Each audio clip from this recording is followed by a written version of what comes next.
Hoje vamos falar da pergunta que não quer calar. Meu filho já está pronto para o desfraude. Como é que eu faço desfraude? Ai, meu Deus, está chegando o desfraude. Gente, calma. Acalme o coração, mamãe. Não tem mistério. Vamos lá, vamos entender como funciona. Vai dar tudo certo. Não tem nenhum adulto que use fralda, né? Então, seu filho vai conseguir, todo mundo conseguiu, vai dar tudo certo. Vamos lá. O que eu digo sempre para a mamãe. Mamãe, olha, tem que ter um timing para fazer isso. Timing é tudo.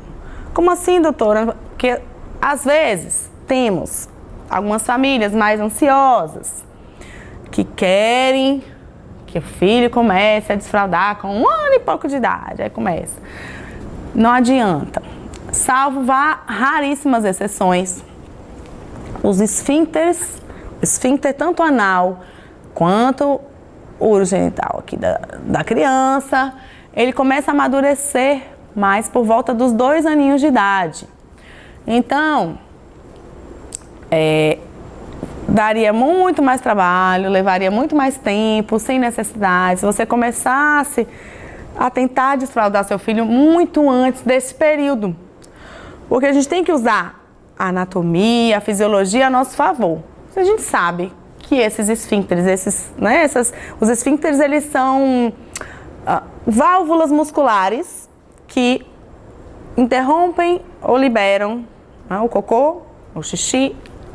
Então, eles começam a amadurecer essa capacidade de entender como é que eles funcionam por volta dos 2 aninhos de idade. Então, mais ou menos, aí dependendo da criança, com 1 ano e 10, se eles mostrarem interesse, a mamãe pode começar, o papai pode começar a pensar em desfraldar.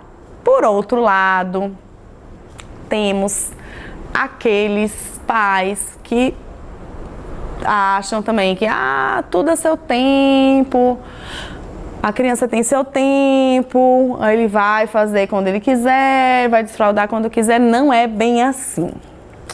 Essa coisa de tem seu tempo, isso aí me dá uma... Porque acaba você procrastinando uma etapa pela qual o seu filho precisa passar mais ou menos durante aquele período, ok? Então, a gente não pode fazer nem muito antes e nem muito depois. O que seria muito depois? Pelo menos aí no intervalo de 1 ano e 10 a 3 aninhos de idade. A maioria das famílias que diz que o bebê, meu filho não desfraldou ainda, tem 3 anos e meio, não desfraldou ainda, na maioria das vezes é por falta mesmo de um compromisso da família com o desfraude, porque precisa ter um compromisso, você precisa ter uma atenção, você tirar ali 15 dias, 30 dias para aquela função. Você precisa estar ao lado do seu filho, passo a passo, você precisa estar mais atento do que o normal.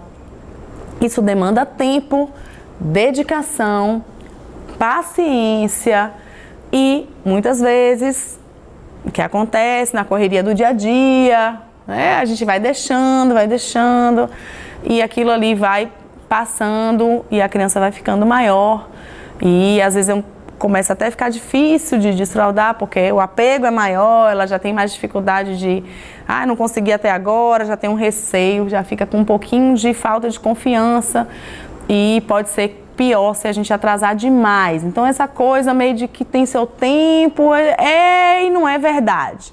É até certo ponto, mas as crianças elas precisam passar por essa etapa dentro de um período razoável. Outra coisa dentro desse timing é deixar esse desfraude muito na mão da escola. A criança já frequenta a escola nesse período, nessa idade. A escolinha vai fazer o desfraude. Desfraldar não é um ato pedagógico, então não é função da escola. Muitas escolas ou creches, elas se predispõem ou se disponibilizam essa ajuda no desfraude, mas o desfraude, ele é uma responsabilidade da família, ok? Então, chama para si, esse é o primeiro passo, vamos estabelecer uma época, um momento mais propício, onde a família está mais propícia, está um pouco mais tranquila naquele momento, tem alguém que possa tomar conta desse desfraude propriamente dito. É bom até que tenha uma pessoa que esteja mais à frente e esteja mantendo o processo, a técnica do desfraude direitinho, para que a criança se sinta acolhida, se sinta protegida, se sinta amparada e consiga fazer esse desfraude de forma mais natural. A escola apenas ajuda. Uma coisa interessante é países ou lugares ou estados onde temos um inverno muito rigoroso, a orientação é não desfraldar no inverno. Por quê?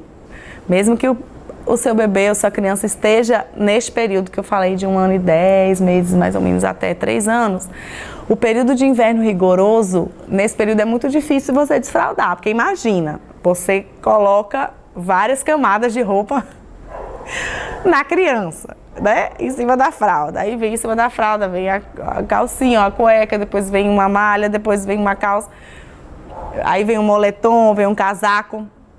Como é que você vai conseguir que essa criança fique sem a fralda e segure esse xixi até você conseguir tirar toda a roupa dela, né? Até achar um lugar mais quentinho que você possa fazer essa troca de roupa? É difícil, é muito complicado desfraldar no inverno rigoroso. Então, nesses casos, a orientação é deixar o desfraude para um clima mais favorável, principalmente verão, né? De preferência aí no verão, onde a criança pode ficar mais à vontade. Você está vendo, visualizando, ela está ali com um shortinho fino, com uma roupinha fácil de tirar e fácil de lavar também, se acabar fazendo xixi ou cocô ali. Então, ficar atento às estações do ano também, achar um momento ideal, tanto da estação, como um momento onde algum familiar mais próximo dessa criança possa estar à frente do desfraude para que ele ocorra de forma mais natural, mas que tenha alguém ali, monitorando, estabelecendo um vínculo com esta criança para que ela se sinta mais segura e consiga fazer esse processo, né? Passar por esse processo de desfraude de uma forma aí mais legal, mais, menos, menos ansiosa e tal. E contar, como eu falei, contar com a escola só como ajuda. Até por falar na escola, algumas escolas elas têm uma proposta de desfraude coletivo. Elas esperam, mamãe, eu vou esperar. A gente vai esperar todas as crianças da sala estarem mais ou menos no ponto ótimo, no momento de desfraldar, e desfraldá-las todas ao mesmo tempo. Existem prós e contras nessa abordagem, mas, como eu falei no início, desfraldar não é um ato pedagógico. Então, a escola não deveria determinar o período do desfraude do seu filho, e sim você e a sua família em conjunto, tá? Mesmo que o período da escola seja diferente, é claro que estimula a criança ver outros coleguinhas frequentando o banheiro, fazendo o xixi, o cocô fora da fralda, mas essa coisa de fazer todos no mesmo momento, eu não acho muito legal, porque o timing de um não é o mesmo do timing do outro, e a gente tem que ter um feeling, falando timing, feeling, temos que ter um feeling realmente para perceber qual é o momento ótimo ali para sua família. Não adianta a escola ter decidido que será naquele mês, que é um mês que a mãe vai viajar, a fazer um curso fora, o pai também, e não vai ter ninguém ali para direcionar esse desfraude em casa. E eles têm que andar juntos, não adianta desfraudar na escola e em casa não estar nesse processo. Então, perceber isso. Não antecipar demais, porque senão anatomicamente, fisiologicamente, esse esfíncter, tanto anal quanto genital, não vai estar pronto, maduro, então ele por volta de 1 ano e 10 meses, 2 anos, e não retardar por mais de 3 anos o início do desfraude. Algumas crianças, elas têm uma condição, outras condições patológicas, algumas doenças que podem atrasar esse desfraude. Aí são casos à parte, mas estou falando de crianças que não têm nenhum problema nessa região urogenital, nenhum problema neurológico, elas podem seguir esse tempo. Então, crianças com neuropatias crônicas, crianças com paralisia cerebral, crianças com problemas ou alterações comportamentais, como transtornos de déficit de atenção, como autismo. Elas podem demandar um pouco mais de tempo, e esse time ele se estender um pouco pela própria condição de base da criança, tá? Mas aí são exceções.